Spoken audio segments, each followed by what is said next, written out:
काल मला माहिती मिळाली आसूमध्ये JBSचा एक पेशंट आपल्या इथं सापडला आहे. तो पुण्याला ॲडमिट आहे. कुणाल पवार त्याचं नाव आहे. त्याला सुरुवातीची लक्षणं लक्षात आल्यानंतर त्याला बारामतीला तिथं जाधव डॉक्टर म्हणून होते त्यांच्याकडं चेक केलं. त्याच्यानंतर बारामतीला नेण्यात आलं मुथा डॉक्टरांच्याकडे. तिथं टेस्ट न झाल्यामुळं त्याला तो पेशंट आता पुण्याला हलवण्यात आलेला आहे. पेशंटची परिस्थिती अतिशय व्यवस्थित आहे, चांगला आहे, रिकवर होतो आहे. त्याच्यामुळं घाबरायचं काही कारण नाही. काम म्हणजे तो चांगल्या आता आहे, चांगला दुरुस्त होईल. त्याचं आरोग्य लवकरच ठणठणीत आणि परत तो उड्या मारेल. पण त्याचबरोबर या गावचा आढावा घेण्यासाठी मी परत आसू गावामध्ये आलो होतो. संबंधित BDO साहेब होते, माझ्याबरोबर ग्रामसेवक होते, वैद्यकीय अधिकारी होते. त्या अधिकाऱ्यांना घेऊन मी सर्वे केला. गावामध्ये प्रत्येक वाडी वस्तीवरती फिरून तिथली सद्य परिस्थिती जाणून घेतली. तिथं ज्या काही अडचणी होत्या त्या अडचणी दुरुस्त करायला लावल्या. पाण्याचं व्यवस्थापन व्यवस्थित नव्हतं, नळाला पाणी दूषित येते. त्याचे रिपोर्ट त्यांनी पूर्वीच आरोग्य विभागाने 3 दिवसापूर्वी त्यांनी पाठवलेले आहेत. त्या उद्या परवा आपल्याला मिळतील. त्याचबरोबर अजून कुठल्या गावातल्याच पवार वस्तीवरती बौद्ध वस्तीवरती जाऊन आलो.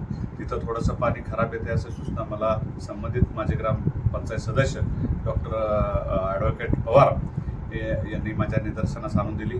त्या पद्धतीने मी ग्रामसेवकाला सूचना केलेली आहे. उद्या ते सकाळी 7ला पाणी आल्यानंतर पाणी सर्व्हिस ह्याच्यासाठी आरोग्य पाणी तपासणीसाठी उद्या पाणी घेतलं जाईल आणि उद्या पाणी घेऊन त्याचा एक दिवसात 2 दिवसात त्याचा रिपोर्ट आपल्याला येईल. त्या पाणी दूषित कशामुळे येते, पाईपलाईन जर खराब असतील तर ग्रामसेवकाला आणि BDO साहेबांना मी तशा सूचना केल्या. जिथं जिथं गटाराचं पाणी जात नाही तिथं पाईप टाकून घ्यावी. गटारामध्ये कुणीही नागरिकांनी सुद्धा ती काळजी घेणं गरजेचं आहे.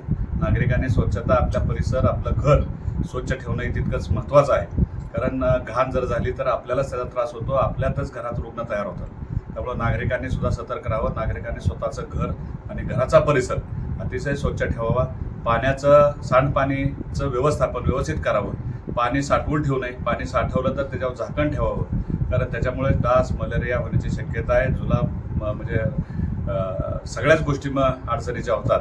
त्यामुळं तशाही सूचना मी गावकऱ्यांना या निमित्तानं देऊ इच्छितो. संबंधित ज्या ठिकाणी बैठका झाल्या त्या ठिकाणी मी तिथल्या लोकांनाही मी ते आवाहन केलेलं आहे. आणि गटराची व्यवस्था एक आहे, थोड्याफार कुठं अडचणी आहेत त्याही ग्रामसेवकांना आणि BDO साहेबांना सांगून त्या स्वच्छ करून घेऊ आणि गाव स्वच्छ आणि सुंदर कसं होईल यासाठी आपण प्रयत्न करू.